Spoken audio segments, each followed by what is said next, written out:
On one cold morning in Leicestershire, 4 Nottingham Trent students are hatching a plan. They want to take this van, which costs just £100 and doesn't even work properly. They want to paint it like this and race it from here through Calais, across here in Switzerland, to here in Naples. Well, actually, they made it as far as here in Rome. It's a journey of over 1,200 miles and they want to do it in just 4 days. Welcome to the road to Naples.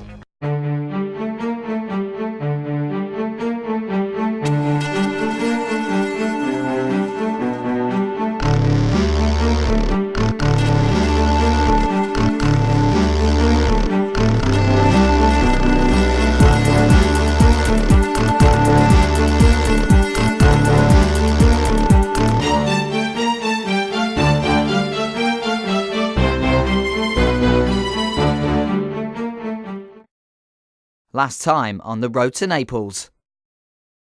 The team got wet, got drunk, got to Calais, broke down, fixed it, faked GB sticker, exhaust snapped, bypass fuel filter, wood. Made it to Switzerland.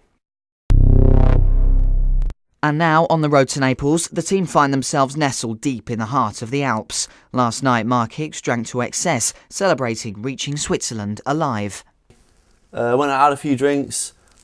Met some random guy called Adrian, drinking with him in the hotel bar, and then the next thing I knew it was 4:30.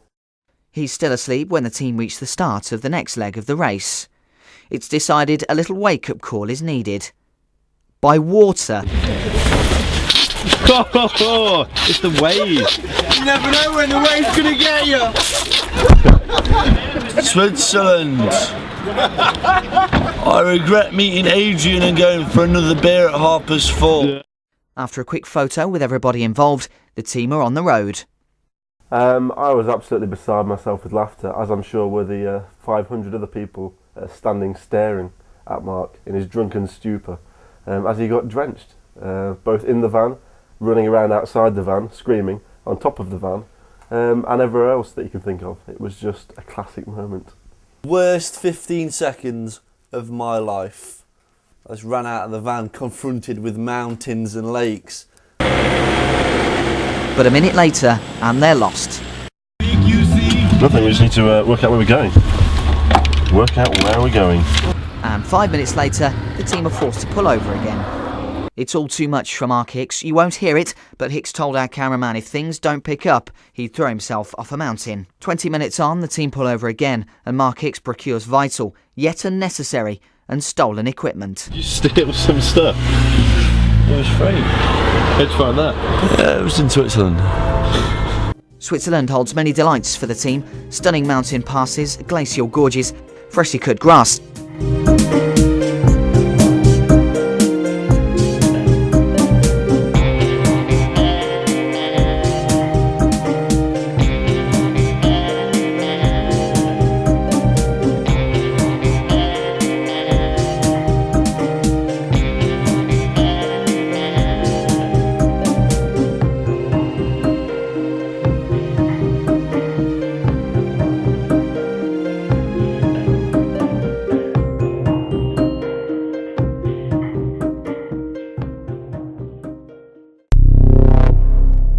The higher the altitude, the more it affects Mark's very small brain. In a moment of madness, he decides to transform the van into a rural assault vehicle, with staggering results. First he stole that strapping, then he stuck our tyre to the bonnet, and now he's sticking the fuel can to the bonnet. Mark, would you care to just No. explain? No. Hey. Switzerland, don't explain.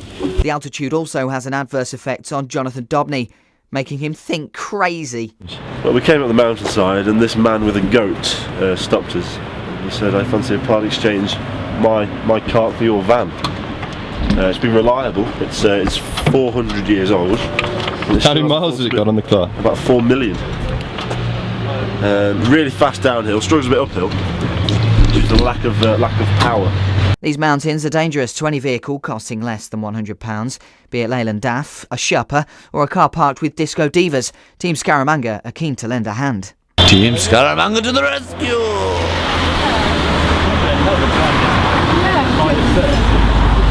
No, it seems not.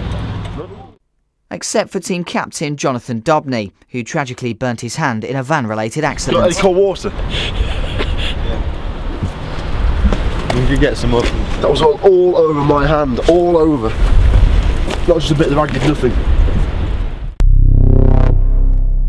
As soon as Mark mounted the wheel on the bonnet, I expressed my concerns, particularly for the windscreen itself. It looked quite vulnerable, and I mentioned that. I think you'll find that on the footage that you'll see later.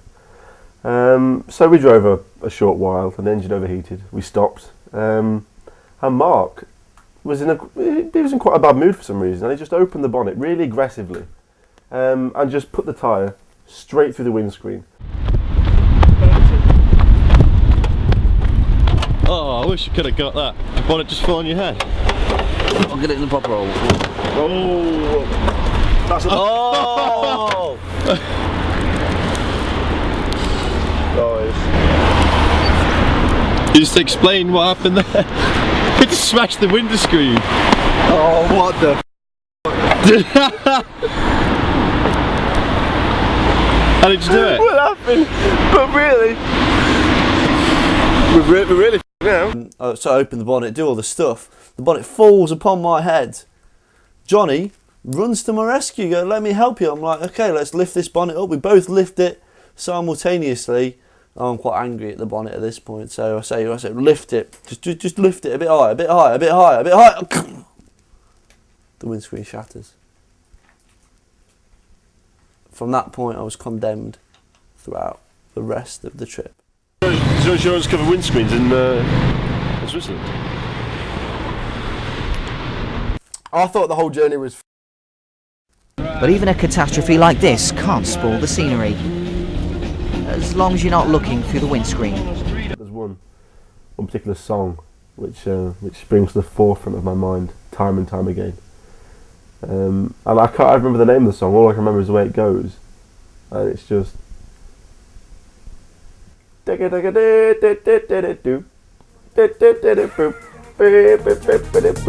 goes a bit like that.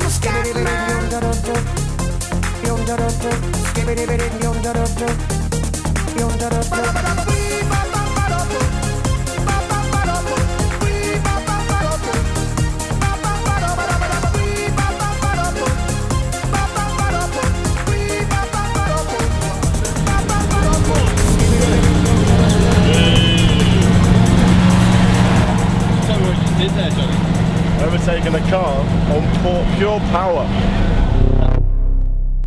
It's now 10 o'clock. The team are seriously behind. Driving through the night, a small convoy of fellow stragglers soldier on. Will they make it through the border? Will the windscreen hold out? Find out next time on the road to Naples.